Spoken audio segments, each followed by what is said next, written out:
आम्ही 100 दिवसाचं उद्दिष्ट 45 सभा मुख्यमंत्री महोदयांनी दिलं होतं की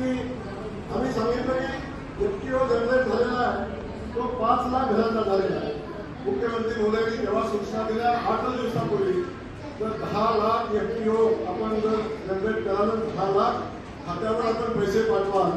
तर नक्की मी अमित भाई या कार्यक्रमासाठी घेऊन येईन असा शब्द मुख्यमंत्री महोदयांनी दिला होता. मुख्यमंत्री महोदय आम्ही ते उद्दिष्ट पार केलं आणि आज मला आनंद आहे या देशाचे गृहमंत्री आपल्या सगळ्यांचे नेते आदरणीय अमित भाईंच्या हस्ते या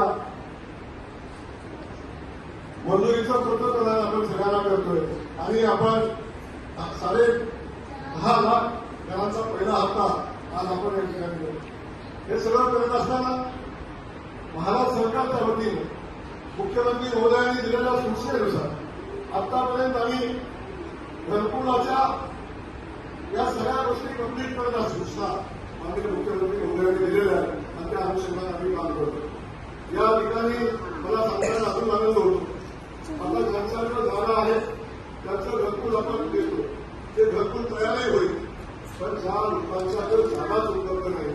अशा लोकांना जागा उपलब्ध करून घरकुल बांधून देण्याचा संकल्प महाराष्ट्र सरकारच्या वतीनं आम्ही केलेला आहे आणि त्यासाठी पंडित दीनदयाळ उपाध्यायांच्या नावे एक लाभार्थींना जमीन खरेदीसाठी एक शासनाने योजना चालू केलेली आहे जी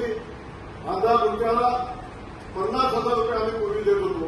आता 1000 रुपया खरेदी करण्यासाठी 1 लाख रुपयाची रक्कम आम्ही लाभार्थ्यांना देण्याचा निर्णय घेतलेला आहे आणि त्यासाठी शासनाने अनेक निर्णय घेतले. रायदानाची जागा घरकुलासाठी उपलब्ध करून देण्याचा निर्णय मुख्यमंत्री महोदयांनी घेतला त्याचसोबत अगदी गावठाणाची जागा उपलब्ध करून देण्याचा निर्णय घेतलेला आहे. त्यामुळे मला खात्री आहे